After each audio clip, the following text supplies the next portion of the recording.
Welcome to episode 1 of Pera's Playbook. This is going to be a podcast that features a variety of athletes from various sports, except for hockey, because I currently already do a hockey podcast called the Twig Snapper Podcast. So if you like hockey, go check that out. Otherwise, we're going to have all kinds of athletes on here. And our first athlete is Sydnee Richetto. She's currently at Wofford, but she's going to be transferring. So we'll talk about that later in the episode. But how are you doing today? I'm good. How are you? I'm great. Thanks for joining me. Just a little bit of background for everyone. You're currently a sophomore at Wofford, playing Division One women's basketball. You played in 30 games this year, and through your 2 years, you've played in 56 games. So that's just a little background for everyone. But one thing I want to touch on before we get into college basketball is I noticed it said that you were injured your junior year of high school. Yes. So what was your injury? How did it happen? Maybe we can talk about the recovery a little bit. Right. So it was middle of my junior season of high school, and I was coming down the court, and it was non-contact, and I just kind of planted wrong, and immediately went down and ended up tearing my ACL completely, both meniscus and my MCL. Oh wow. Yeah, so for That's it all, it was a good. yeah. It hurt really bad, but I I okay. can I can't even say like I can imagine because oh my. That how long was the recovery for that? I got released after 8 months. Okay. And then Mhm. was it like a slow build up to activity again? It was. I think I started jogging at 3 months, maybe. So it was a pretty long recovery. At like 6 months, I could do pretty much everything except contact. And then once I got into being able to do everything, I could just slowly progress into getting into contact. And then finally, at 8 months, I was able to play again. I guess I didn't notice in any of the pictures, but do you wear a brace now? I did my senior year of high school, but then after that, I haven't worn it since. Okay. And I also noticed that said that you scored 1,789 points in your high school career. That's a pretty good accomplishment. Did you have a goal in mind, going through high school of like, I want to hit a certain amount of career points? Um, I mean, I definitely wanted to hit 1,000, but once I hit 1,000 my sophomore year, so once I hit that, I was like, okay, I want to hit 2,000. And then the school record was, I want to say 2,000. It was above 2,000. I wanted to beat that, but then getting hurt at the middle of my junior year kind of limited that. But I was so proud of what I was Yeah. able to accomplish. No, with the injury, that makes it even more impressive of a statistic. So coming out of high school, why'd you choose Wolford? I thought it was a really good fit. I really liked the campus, and I talked to the coaches a lot. Um, I actually they offered me my sophomore year, and so I talked to them all through that journey, and they were just I felt like I had the best connection with them. And this campus is really small. There's only about 2,000 ish students, and so I like that small family feel with a college, and I just thought it was a really good fit all around. Only 2,000 students. Well, that's really small for a D1 basketball It is school. very small. That's crazy. Um, did you have a hard time adjusting to D1 basketball from playing high school? Like, was that a hard adjustment for you, or did you adapt pretty easily? I would say that it wasn't super hard just because of the routine and habit I've been in like my whole life and what I established throughout high school. But I would say the players and the speed of the game was a lot different and took some time to get adjusted to. And of course, like the shot clock and stuff like that was took some time to get adjusted to. But practices and the work, I would say, wasn't really a hard adjustment for me just because I had a really good coach my senior year of high school that we had really hard practices, and I always put in extra time, and so that really helped me get prepared for college level. In your high school and, the teams you played, were there a lot of tall girls? My high school, my up until my senior year, we had like 2 to 3 6 foot girls, so kind of, but not really. So Okay, because I know here in the UP, there's not a lot of height in girls basketball, and then I'll watch D1 basketball, and you see girls that are 6'4", six mhm. five, even 6'7".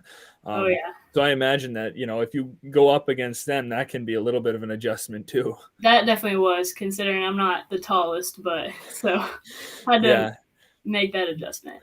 it's crazy, watching some of those teams. It's just incredible, especially coming from an area where if I go to a high school girls basketball game, the tallest girl you see is, like you said, maybe 6 foot. Right. Um, it's really crazy. You guys had some success here in your 2 seasons, back-to-back WNIT appearances. So I guess talk a little bit about that. I know, the men's side of the tournament a little bit. So, what's the women's side like? How much attention is there? How intense are the games, fans, and stuff like that? Like you said, we had really good seasons the past 2 seasons since I've been here, and it's been a lot of fun. We have had quite a few people at our games, considering we had a good season last year. So this year brought a lot of people to our games, and it was a lot of fun. And I don't know, we just making it to the WNIT both times was a lot of fun. And last year it was kind of like that was the first time Wofford has ever made it there. So it was just we were happy to be there and happy to play in that game. But this year it was like, okay, we could win this game. We've been here before, so we know what it's like. And it was just kind of a big leap for the program, and that was exciting to be a part of. Yeah, for sure. And then, I mean, this year you guys lost to Florida, so a major Power Five team, and then you only lost by 3 points, which is Right. obviously those kind of losses suck because you know how close you were, but it's Mhm. also like we were this close with a major program, Right. so it's kind of a double-edged sword in a sense. I know we that game was close. We had the momentum the whole game. We were up most of the game, but it was just got down to the end, free throws and stuff like that, and we just couldn't pull it out. So that was kind of heartbreaking. Yeah, those losses are tough. Um, so now you're transferred. You're committed to Kentucky Wesleyan. So I guess yeah, like what was the thought? Deciding to transfer, and then maybe we can talk a little bit about like what it was like being in the portal. Were you how communicating like being in recruiting again? Um, yeah, we'll go from there, I guess. Um, I just thought athletically and academically it was best for me to find another option just because I didn't play a whole lot at Wofford, and they also are very limited in their majors. And I wanted to major in fitness management, which Kentucky Wesleyan has. And I was majoring in, well, currently I'm majoring in business econ, and that's the closest thing to like, if I wanted to go something fitness, I'd have to major in bio, and I don't really want to do that. So I thought just all around it was best for me to find somewhere else. And I wasn't in the portal very long. I kind of, once I was in there, when they reached out, I kind of knew I wanted to go there just because they recruited me the first time around, and I really liked them. I have some AAU teammates that actually play for them, and so I know they're a good program, and I know that it's going to be great there, and it's just all around great fit for me to go there. Yeah, and they had some success last season, Yes, losing to Grand Valley in overtime in the Midwest region. So, it's kind of nice knowing you're going from a program that had some success to another program that has success. And it'll be nice to have people, friendly faces. If you've got some exactly. Yeah. former AAU teammates, it's always easier if you walk into the room and you know somebody. Right. So you come from a pretty athletic family. Your dad played basketball at Ashland, and your sister played softball at Middle Tennessee. So growing up, I mean, was it just athletics all the time, or? Oh yeah, starting from ever since I can remember. I played softball growing up as well. That was the first sport I got into, and me and my sister played on the same team, basketball and softball, all growing up. And my dad was really pushed us in to work hard all growing up, and so that's just always been instilled in me, and I really enjoyed it. Were you pretty competitive with your sister? Oh yeah, we could not play one on one in the back ever. We'd get into fights, and it was just bad, but Having her on my team was a blast. I loved every bit of it, basketball and softball. Yeah. Was it kind of nice to have a dad that had some, higher level of basketball experience that could kind of, help you and give you tips and tricks and things like that that, not every kid could go home and ask? Oh, definitely. He's probably the most knowledgeable guy about any sport that I can think of. So he helped me be the player I am today just because he's been through everything, and so he knows all the mechanics, the ins and outs, and he's the reason I am the successful that I am. Yeah, that's awesome. So when you're not playing basketball, or, softball or, any sports, what are your other hobbies? So I really like to work out. I know that's kind of in sports too, but that's one of my main things. I love to work out. I love to run. And I've recently got into reading, so I've been reading a lot. So that's about it. I like to draw sometimes, but not seriously. Yeah. What are you reading anything good right now? I just got done reading two of David Goggins' books. I don't know if you know who that is. He's The a name retired sounds Navy SEAL. familiar. He's amazing. If you haven't read it, you should read it. One of them is Can't Hurt Me, and then the other one's called Never Finished. They're amazing books. He's a crazy, crazy person, but he's Does awesome. he write it? Does he write about his experiences? Being a Mm-hmm. Navy SEAL and Yes. okay, yeah, that'd be a good read. I'm into that kind of stuff, so I'll have to check those out. Growing up, who was your favorite basketball player? I would probably say Kelsey Plum, more like in high school, middle school, and high school, because I loved watching her at Washington, and I just love the way she plays. I love her flow and how she uses her body and everything, and I also love her attitude and how she expresses herself on the court. And I just love everything about her, and she's been a great kind of role model to look up to in Yeah, the way I play my game. yeah, I always like asking various athletes kind of who their role models is, because everyone's got a different answer and a different reason why. So I always find that interesting. Um, is softball your favorite non-basketball sport? I'd probably have to go with softball. Yeah. Yeah, I had that question, but kind of got answered. Um, okay, if you had to sit down and watch a sport on TV that's not basketball, would you watch softball? Because I know some people think like softball and baseball are a little bit slower on TV. Mm-hmm. They're better live. So like, if you had to sit down and watch a sport, what would you watch?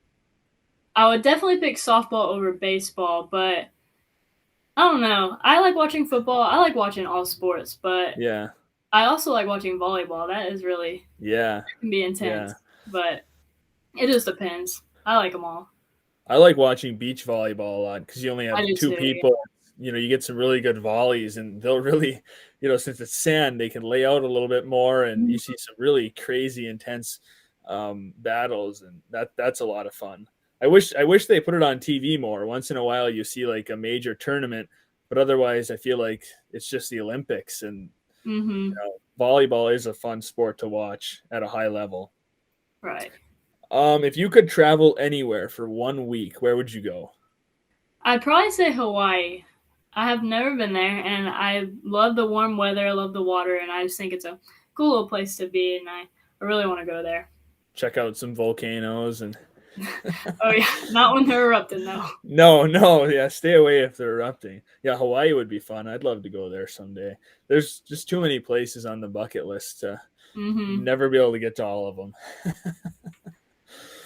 So, do you have, now that where you're headed next year, do you have any goals next year that you want to achieve personally or for the team, kind of knowing what they did last year? I think going off of them having a really great season last year, I think this year or coming up this year, we can have a really great season with they just lost two of their really good scorers, but I think they still have a lot of good people, and with me coming in as well, I think we can have a really great season and make it to the tournament, hopefully make it pretty far, and if not win the whole thing. I mean, that's what we're shooting for. But Yeah. yeah, I'm just ready to get back into the flow of things, play a lot more, and just really play to my ability, and I'm excited for that. Yeah, it's got to be, kind of like you're going somewhere new. You almost got that like itch to just Mhm. get started. Um, when do you guys start? Do you know? I mean, do you have anything to do in the summer, or does it start up in the fall? We start up in the fall. I mean, of course, we'll do stuff over the summer, but not on campus or anything. Yeah, like just off, work or workouts that they'll send you and different Right. things they want you to do. When does I never remember when does basketball season start? Is that November usually or Games October? usually start in November. We'll start up So practice like October-ish, but preseason hits as soon as we get there usually. yeah. So soon as school starts, you're starting basketball up. Yeah. And then it goes until March and so it Hmm. takes up a large majority of the year. Oh yeah. That's is that hard, academically? It is because you're missing a lot of class, but especially here at Wofford, all the professors are really good with you. And if you talk to them, you can either turn something in early or they'll work with you. And now that we have everything online, you can turn stuff in online. So it is hard, but you just have to manage your time, do work on the bus and the hotels, just anytime you can. But for the most part, it's not too bad. Yeah, I feel like basketball and probably hockey would be the hardest sports because they both start there in like October and they Hmm. go through March. When you've got football, it's really crazy busy in the fall and they have a spring season, but they're not traveling really. Other sports like volleyball and some of those other ones, it's really more focused on one chunk of the year.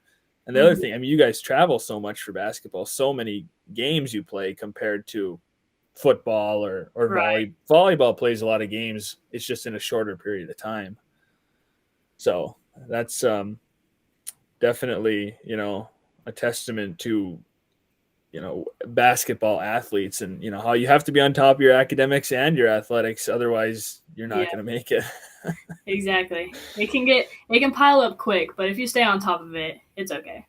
Right, and it helps if your professors are understanding and your coaches and everything. Right. That obviously helps.